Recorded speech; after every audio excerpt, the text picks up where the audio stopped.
This is the Concealed Carry Podcast, episode number 386.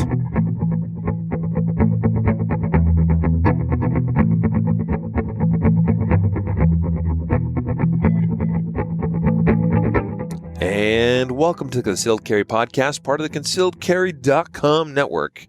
I am your host, Riley Bowman, and today another great interview from SHOT Show 2020, done in the SIG Sauer booth on the show floor.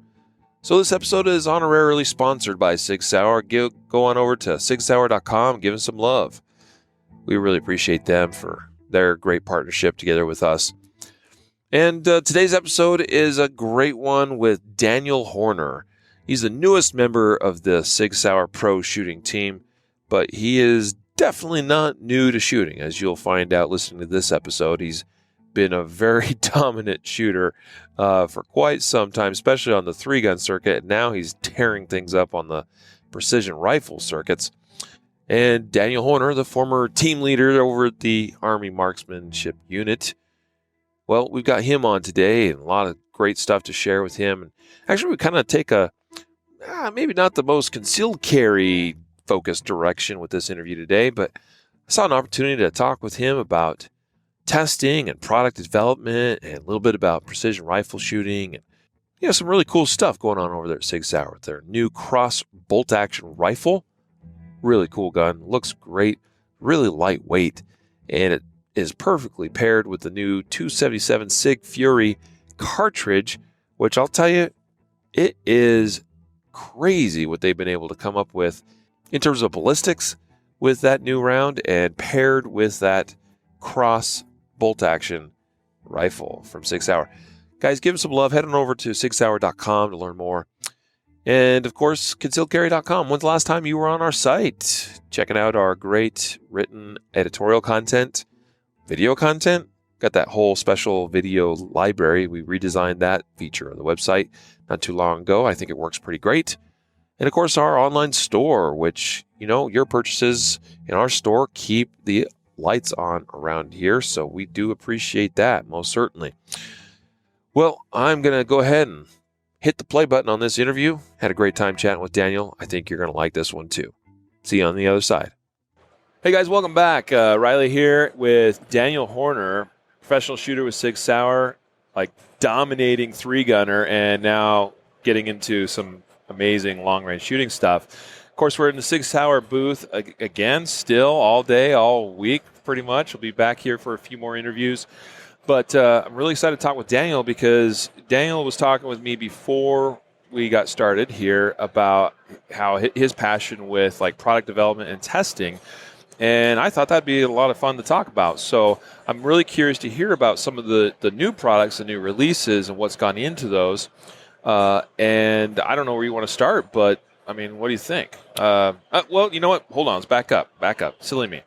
For those that don't know Daniel, why don't you give us a quick 30-second bio, okay. Right? You talk about your time with AMU and all that, just kind of so they kind of know, how you got into this in the first place. Yeah, so I grew up hunting. I started carrying a gun in the woods when I was about 6 or 7 years old. Grew up hunting and fishing and everything like that.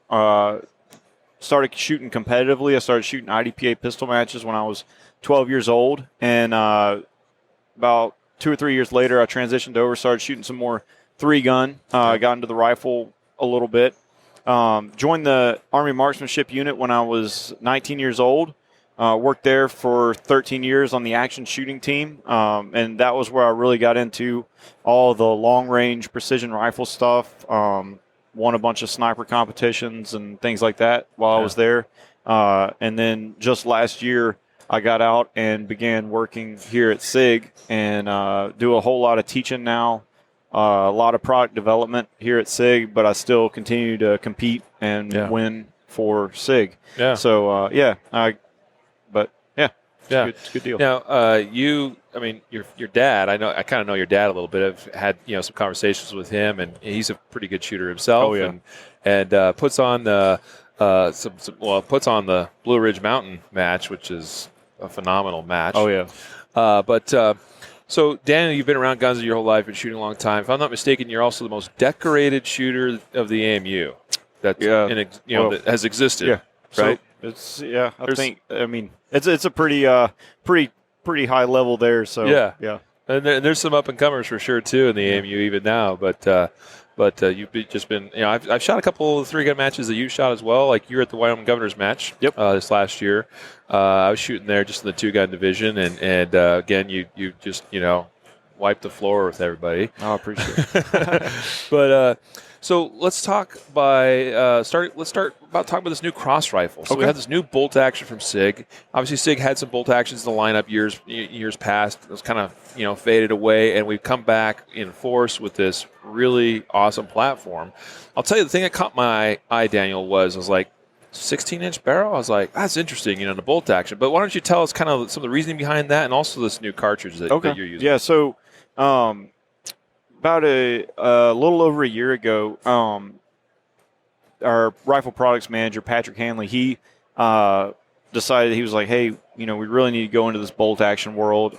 They'd had some designs around for quite a few years, working with this one-piece chassis kind of idea, and he decided, he's like, it's time. The technology's there to be able to manufacture this the way we want to make it, and really go into it and make this gun what we think it needs to be. And so he went to his boss, John Brasser, and they kind of formulated it and thought it was a good idea. Went and presented it to Ron Cohen, our CEO, and he said, hey, if you're going to do it, you got to do it the SIG way. It's got to be the best that it can be. It needs to have all the features that everybody wants. It needs to be at a price point that makes sense. It needs to be deliverable and manufacturable and all that good stuff. So they went out there and started researching what they wanted to do. Patrick decided, hey, you know what? We're gonna change the way that bolt guns have been done.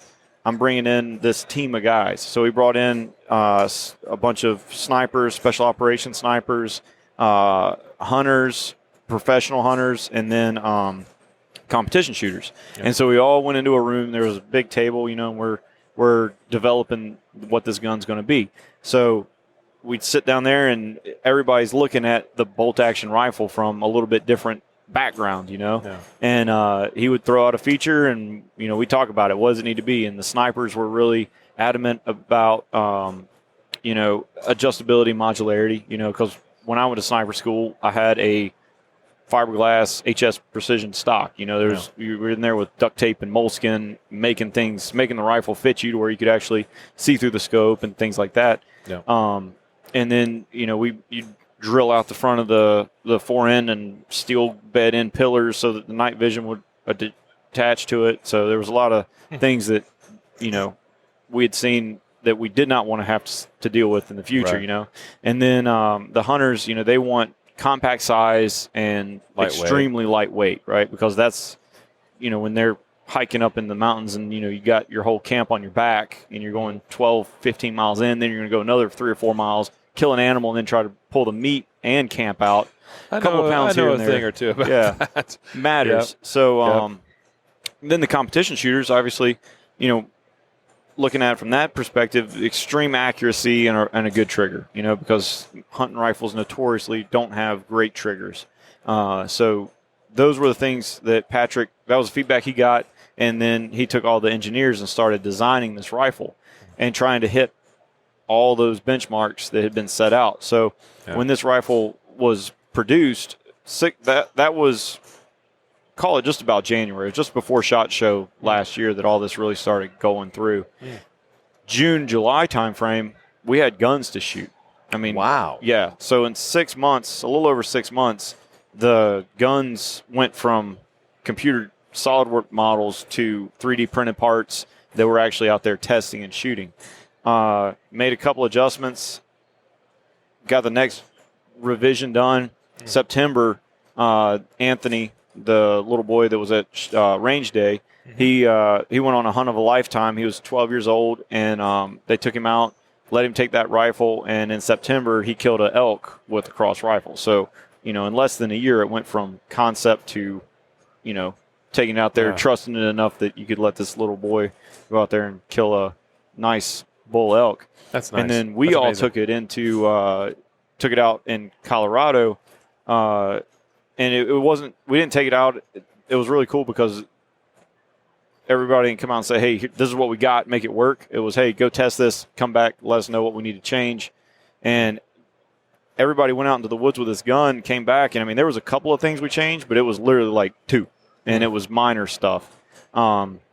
Everybody was super happy with it, and here we are at SHOT Show with a production model rifle. So it has interchangeable barrels. You're able to take the barrel off with a normal like AR style wrench, so you can swap calibers, swap barrel lengths with tools that you probably already have in your house right now.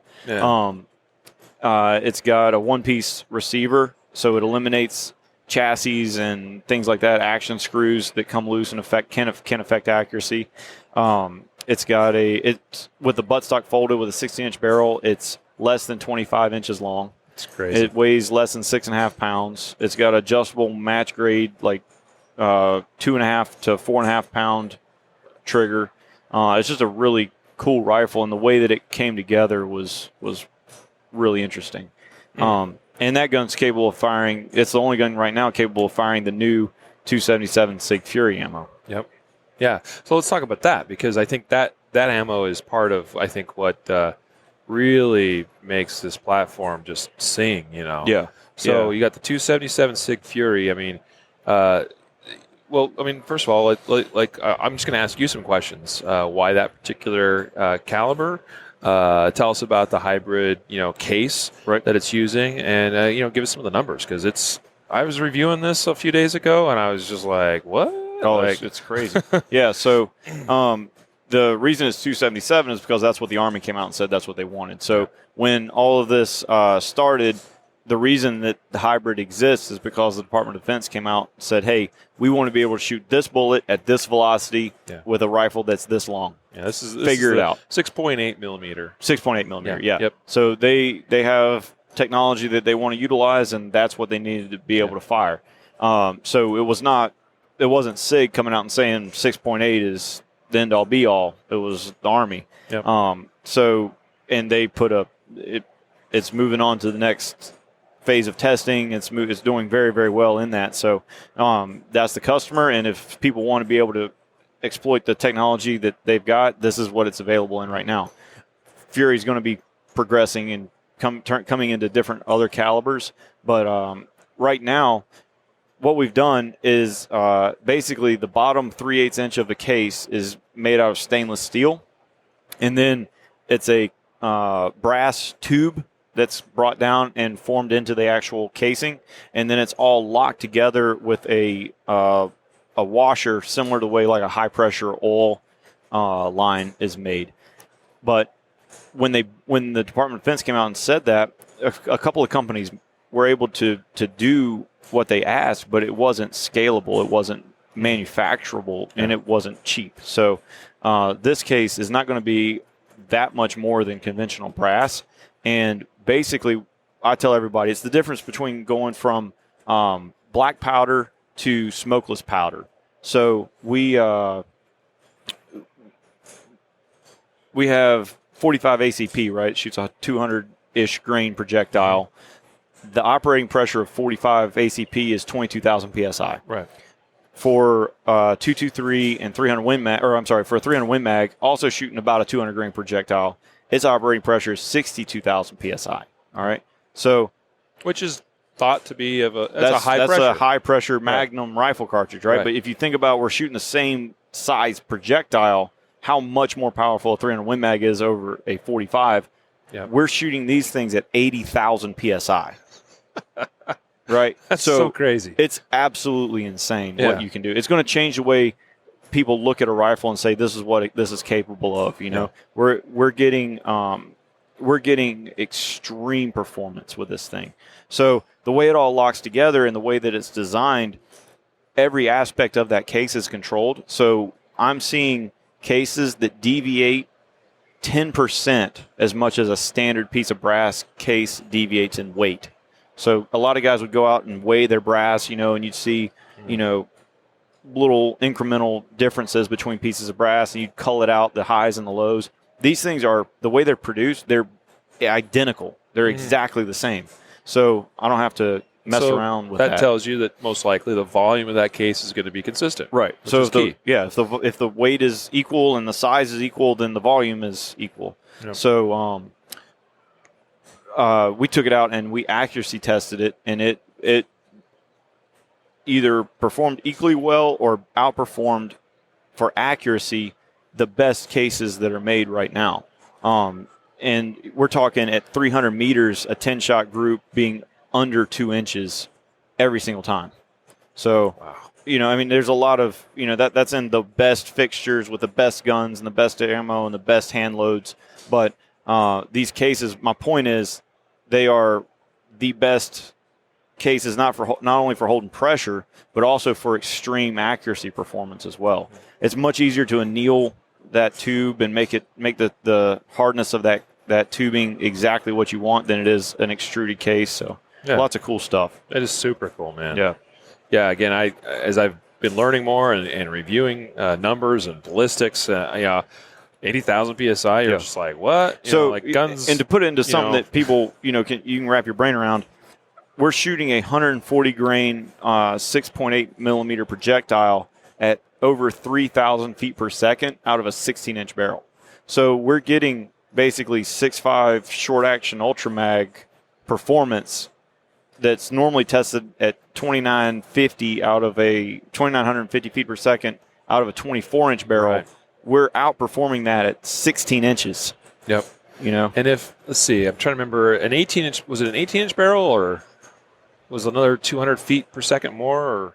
It's going to be. It's pretty significant. What I remember seeing was that just a little bit more barrel length, was still quite a bit more. It's velocity. Massive. And I was just take a 6.5 Creedmoor and you shoot a 6.5 Creedmoor with a 24-inch barrel. We're getting 2,800, 2,820, something like that. You should cut it down to 16 inches. It goes down to like 2,300 feet a second. Right. You lose a lot. 2,400 feet a second. Now we're at 3,000 feet per second at 16 inch. You can imagine what 24 inches is going to do. I mean, it's going to be a rocket ship. You can only imagine. The possibilities are endless with a development like this. Oh, yeah. Imagine just putting a really ultra-light bullet in front of that thing, Yeah, I mean, it's going to – so what's going to end up happening? Of course, it's going to be a barrel burner, but, geez, it's amazing. And that's the number one complaint. Guys are like, well, I'm going to shoot my barrel out. And I'm like, okay, well, what's shooting your barrel out? What's fast? We're like, 1,000 rounds. If it goes out in 1,000 rounds, it's a barrel burner. Okay, well, I shot 1,000 $2.50 bullets. So I shot $2,500 worth of ammo. I'll put a $200 barrel on. Who cares? Barrels, people look at barrels like it's this thing. I look at barrels like a set of tires. It means nothing to me. I will throw a barrel away in a heartbeat for any reason because I'm not going to let a $200 barrel stand in the way of any success. Well, and if you have a platform, too, that makes it easy to change out, then, it really is not that big a deal. It's not. I mean, people, I feel like, really need to start looking at barrels as like it's like a magazine. Yep. You put on what you need and you use it for when you use it, and you put it in the safe and you leave it there until you need that tool again. Yeah. Yeah, and most of the shooters that are actually going to shoot a barrel out are the guys that are competitively shooting. Right. Your hunters, they're not going to shoot that much. No, you're never. Typically. I mean, and when some of you do. Yeah. Okay, let's be clear. Yeah. when this stuff comes out and we're getting Magnum hybrid case technology, and what I see happening is, the heavy for caliber bullets now, your 140 plus grain 6.5 millimeter bullets, your 180 plus grain 7 mils, those are going to start becoming the norm. And then we're going to start seeing some bullet manufacturers that can design longer, heavier bullets, and our BCs are going to go from 500 and 600 to 800 and 900 BCs. You're going to be shooting a 900 BC, .90 6.5 bullet at some point. It's going to happen, or at least definitely a 7 millimeter bullet. So, and you're going to be able to shoot them at 3,000 feet a second. So, it's going to be crazy. All of the wind, with this case technology, my wind call basically can go to half of what it would be with a conventional case. Right. So that's awesome. It's got me rather intrigued. I'm a big fan of the 7 millimeter. Me too. Caliber. I've been using a Remington Magnum for years now in my hunts, and you know what? 6.8 is pretty close to 7 mm. And seeing the, what this cartridge could do, and a shorter, that's another thing too. It's becoming more and more a thing for guys, hunters, to hunt with suppressor. Oh yeah. So you have a 16-inch barrel. You're not losing anything really compared to a lot of other cartridges in terms of velocity, getting great performance, and then you could throw a suppressor on it, and you've got the overall length of, maybe even still shorter than some hunting rifles. 100%. With a suppressor. As far as hunting with suppressors, I don't go hunting without a suppressor. Yeah. I'm just not interested in doing it. You see some of these rifles out there with 24, 26-inch barrels and a suppressor on the end of it. You're just like, well, that's a lot to lug around. Oh, yeah. I mean, with a suppressor, the short suppressor on that gun, it's still like 32 inches or something. I mean, that's remarkable. It's that long. Yeah. So. And then, talking about the lightweight aspect of the cross rifle, I mean, you're taking a lot away in the barrel. Well, that's a lot of weight. So that's where you're getting a lot of gains. One cool thing with that, though, is we've got a lot of experience at SIG for building guns and building accurate guns. And a lot of these guys, we've all used these guns and used accurate rifles. You can save weight with anything by just cutting metal out, right? I mean, that's not hard to do. The problem comes in when you try to maintain accuracy and you try to make that gun still perform like it had another 2 pounds of barrel on it, you know?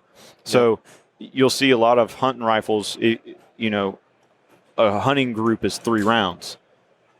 Most people don't know why it's 3 rounds. It's because the way to eliminate weight is to cut the metal away.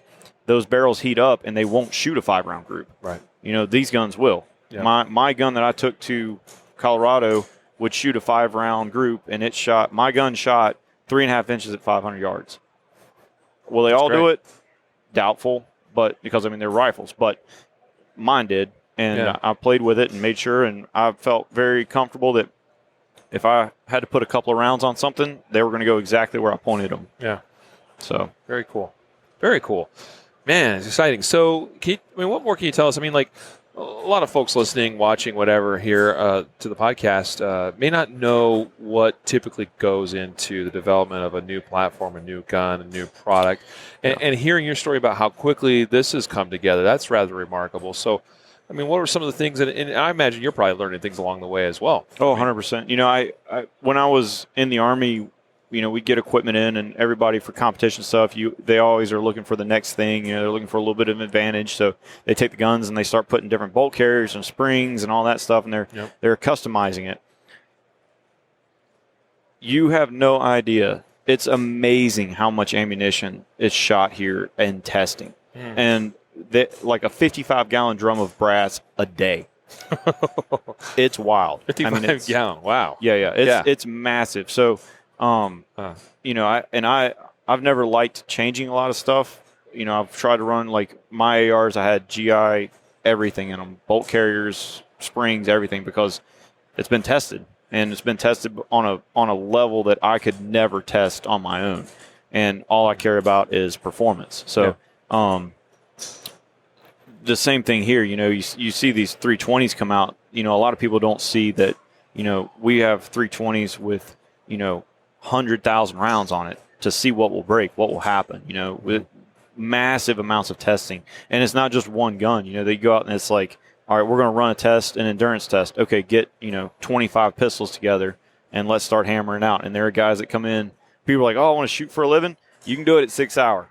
No joke. We have guys that literally shoot for a living, and they take those guns out and they shoot them all day. Yeah. I mean, one guy, I think the most he shot was 7,000 or 8,000 rounds through a pistol one day. So if you want to shoot for a living, give us a call. Knowing what I did a test once where I shot 2,000 rounds in a day, and my hands hurt. Oh yeah, no, he did 8,000 that day, and he like that was just came back the next day and started all over.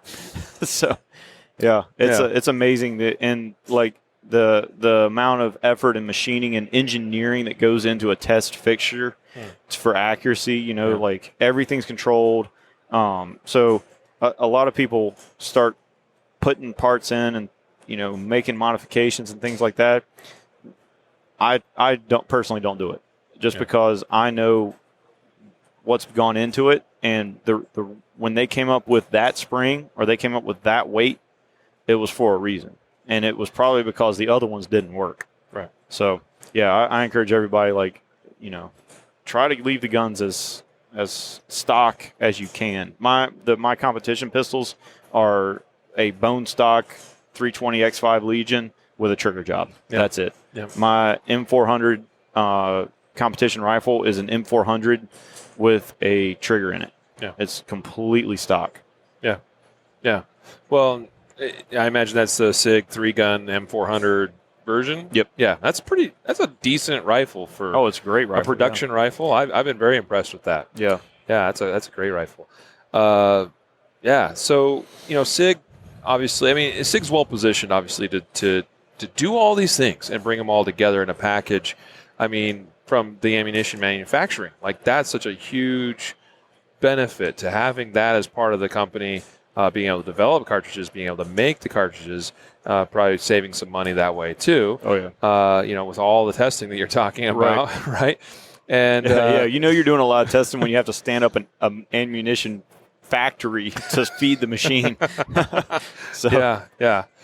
Man, so, you know, it's pretty remarkable to see everything SIG is doing. Mm-hmm. I mean, there's just there's very little that's not being touched, you know, in terms of just looking at platforms, you know, from pistols to rifles to, you know, short rifles, you know, carbines, the 9mm, long range stuff now, optics. Oh, yeah. The whole electro-optics line. And it's all the people, man. Yeah. It really is. You know, people say that, and it sounds kind of cliche, but, you know, I was interviewing for my job here, and I got to meet Mr. Cohen, the CEO, and I asked him, you know, hey, you know, what is it that makes, you know, how did you take this company from, you know, 80 people when he got here to, you know, we have 220 some people, employees in the booth at SHOT Show this year.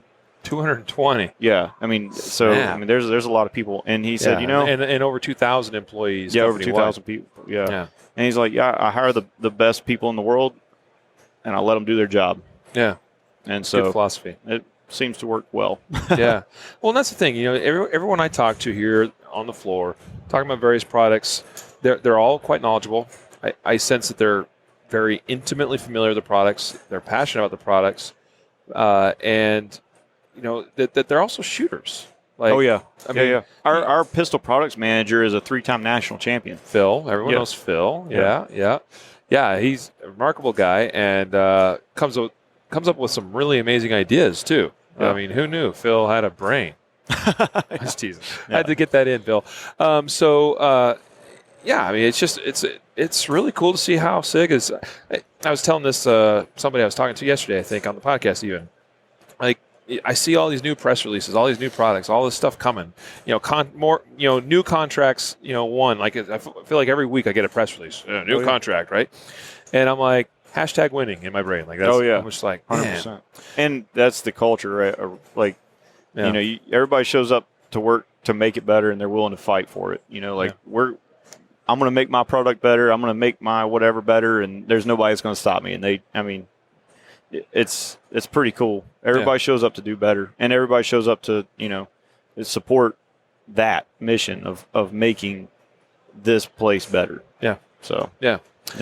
I wanted to ask before, you know, I have a couple other questions for you, but before I kind of switch gears a little bit here, I wanted to ask about shooting the 277 SIG Fury. Yep.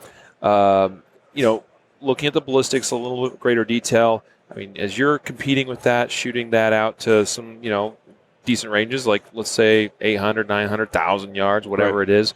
I mean, what kind of performance are we seeing there? I mean, you talked a little bit about your windage adjustments being half of what you normally were acquainted with them being.